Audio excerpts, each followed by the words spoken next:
People here want to learn about change in the Army, and it's an organization that's really not known for that. We have a bureaucracy, our rank, our structure, all our procedures and processes. It takes like a month to get something done. And it's all true. I'm not here to lie about that. But at the same time, the Army is a very adaptable organization. So this is around the concept of adding pacing and pressure to your training so that the critical tasks of your training become instantly memorable. And so in this lane, in 60 minutes, it was the worst day you could ever have in Iraq and Afghanistan. It was an IED attack that turned into a complex ambush that had a mass civilian riot of like 20 people, civilian casualties, mass US casualties, shell-shocked soldiers running around, all of the most highly restrictive terrain, and no one ever passed. No one ever passed that lane. Everyone failed miserably. And we said that was a great thing because we want people to fail back here in the safety of the United States. Well, what do? You freeze.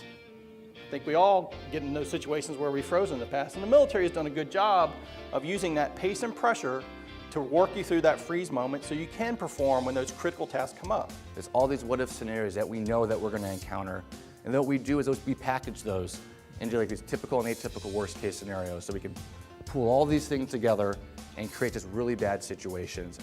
So make sure you think through those maybe 3 or 4 contingency plans that are maybe most likely to happen or where you think something might go bad and may stop your production, and then build some training around it, right? It doesn't have to be elaborate, but start thinking through how that training could be delivered to your users so that when something does go bad, and we all know it will at some point, we're ready for it. Implement some sort of change and training's done.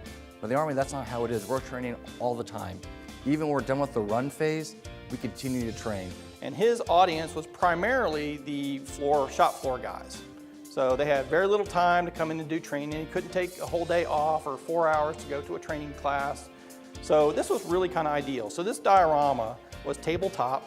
It had everything you would expect to see in a plant setting. So it had your inventory locations, it had shipping and receiving, it would have your line, your whip line, and all that kind of stuff. So you had all these different areas that you could go in and show them different processes. Really what this is a process for individuals and units at all levels to understand and discover for themselves what, why, and how things happen during training. And the key thing here, it's a self-discovery process.